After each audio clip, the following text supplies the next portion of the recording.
വ്യവസായ വാണിജ്യ വകുപ്പ് കപ്പൂർ ഗ്രാമപഞ്ചായത്ത് സംരംഭകത്വ പൊതുബോധവൽക്കരണ ശില്പശാല സംഘടിപ്പിച്ചു.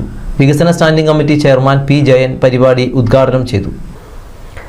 വ്യവസായ സൗഹൃദ അന്തരീക്ഷം വളർത്താനും സാധാരണ ജനങ്ങളുടെ ജീവിത നിലവാരം മെച്ചപ്പെടുത്താനും കൂടുതൽ തൊഴിലവസരങ്ങൾ സൃഷ്ടിക്കുന്നതിനും വ്യവസായ വകുപ്പിന്റെ നേതൃത്വത്തിൽ മികച്ച മുന്നേറ്റമാണ് നടത്തിവരുന്നത്.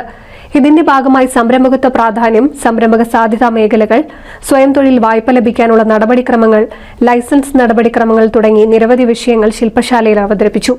കപ്പൂർ ഗ്രാമപഞ്ചായത്ത് കൃഷിഭവൻ ഹാളിൽ വെച്ച് നടന്ന പരിപാടി പഞ്ചായത്ത് സ്റ്റാൻഡിംഗ് കമ്മിറ്റി അംഗം സുജിത അധ്യക്ഷത വഹിച്ചു.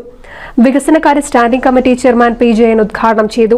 ത്രിതല ബ്ലോക്ക് വ്യവസായ വികസന ഓഫീസർ വി കിരൺ വ്യവസായ വകുപ്പിന്റെ വിവിധ പദ്ധതികളും സേവനങ്ങളും, വാണിജ്യ സംരംഭങ്ങൾ തുടങ്ങുന്നതിനാവശ്യമായുള്ള ബിൽഡിംഗ്, ലൈസൻസ് പ്രക്രിയകളെക്കുറിച്ചും സംസാരിച്ചു. പുതിയ യൂണിറ്റ് ആയിരിക്കണം, അത് നിർബന്ധമാണ്. പഴയ യൂണിറ്റ് ഒരിക്കലും എനിക്കിപ്പോൾ നിലവിൽ ഒരു പ്രൊഡക്ഷൻ യൂണിറ്റ് ഉണ്ട്, അതെനിക്ക് വീണ്ടും PMEGP കൊടുത്ത് എക്സ്പാൻഡ് ചെയ്യാൻ പറ്റുമോ എന്ന് വെച്ചാൽ പറ്റില്ല. PMEGP എന്ന് പറയുന്നത് പുതിയ യൂണിറ്റ് തന്നെ ആയിരിക്കണം, അത് നിർബന്ധമുള്ള കാര്യമാണ്. PMEGP എന്ന് പറയുന്ന അപേക്ഷ നമ്മൾ അപേക്ഷിക്കേണ്ട വിധം എന്ന് പറഞ്ഞാൽ, നമുക്ക് ആദ്യം ബാങ്കിൽ പോയി, ഞാൻ നേരത്തെ പറഞ്ഞ പോലെ നമ്മുടെ സിവിൽ സ്കോർ ഒക്കെ ഒന്ന് ചെക്ക് ചെയ്ത് ബാങ്കിനോടൊന്ന് സംസാരിക്കണം. അതിനുശേഷം ഇന്നതാണ് ബാങ്കിനോട് സംസാരിക്കാൻ പോകുമ്പോൾ വെറുതെ ഞാനൊന്ന് പോയി ഞാൻ നാളെ തൊട്ട് ഒരു ഫുഡ് പ്രോഡക്റ്റ് യൂണിറ്റ് തുടങ്ങുവാണ്, എനിക്കൊരു 10 ലക്ഷം രൂപ തരണം എന്ന് പറഞ്ഞാൽ ബാങ്ക് തരുമോ? തരില്ല. അപ്പോൾ നമുക്ക് ആദ്യം നമ്മൾ ചെയ്യാൻ പോകുന്നതിനെ കുറിച്ച് പൂർണ്ണമായും ഒരു ഐഡിയ ഉണ്ടാക്കിയതിനു ശേഷം മാത്രമേ ബാങ്കിനെ കാണാൻ പോകും. ഒറ്റപ്പാലം ഉപജില്ലാ വ്യവസായ ഓഫീസർ ബൈജു യുവ സംരംഭകർക്ക് വേണ്ട നിർദ്ദേശങ്ങൾ നൽകി.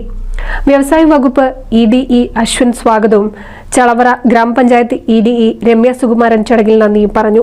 2022 മുതൽ 2024 വരെയുള്ള കാലയളവിൽ 60 സംരംഭങ്ങൾ വ്യവസായ വകുപ്പിന്റെ സ്കീമിലൂടെ മേഖലയിൽ തുടങ്ങാൻ സാധിച്ചതായി വകുപ്പ് അധികൃതർ വ്യക്തമാക്കി. ശില്പശാലയിൽ 50ഓളം പേർ പങ്കെടുത്തു. NCV news Thrithala.